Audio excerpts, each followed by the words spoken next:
So, thank you for joining us today, Mark. It's good to be here. Tell us a little bit about your book.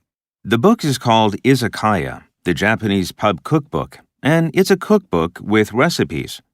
But it's also a cultural introduction to the world of izakaya and the way Japanese people enjoy eating and socializing in these establishments.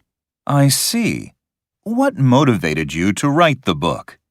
I've been in journalism and food writing for a while, and I'd been working with a book editor who was asking me for some book ideas.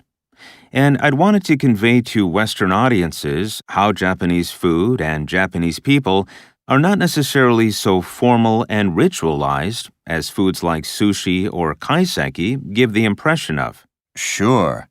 What was the reaction of the Japanese media when your book was released? I did some interviews around the time the book came out with Japanese media, and some of the reporters said, the izakaya in this book are the sort of izakaya we would like to go to, not the sort of izakaya we'd imagine you'd be introducing to Western audiences. So there seems to be two faces of Japanese culture.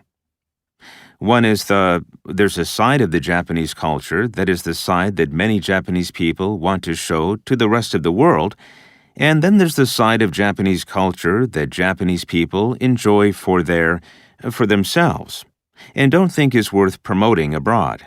So, how do you think a Japanese izakaya can work, for example, in Western countries, such as the U.S.? They are starting to take off, particularly in New York and places like California, the West Coast, and even Canada and Australia. One way they don't work so well is you can't really replicate the Japanese service culture, where the staff are constantly attentive and ready to pick up on any shouted order from anywhere in the room, basically. And I think one of the aspects of Western service culture is tipping. That doesn't happen in Japan. Yes.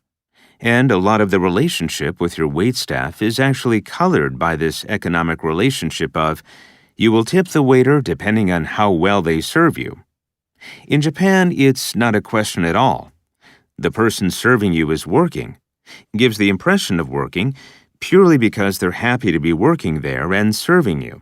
And it does seem to make a difference to not only the degree to which the customer feels at home, but also the degree to which the staffing levels of establishments are structured, because you'll get a lot more staff in izakaya usually. Right.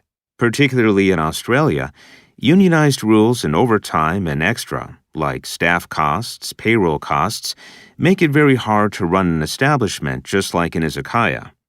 Well, thank you very much for being with us today, Mark. It's been nice talking with you.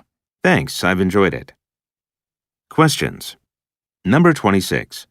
What is one thing Mark says about the Japanese media?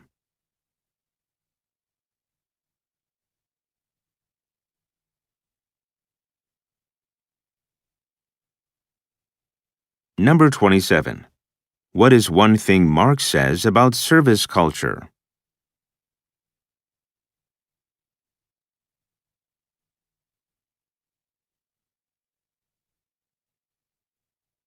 Your time is up. Stop writing and wait quietly until the answer sheets have been collected.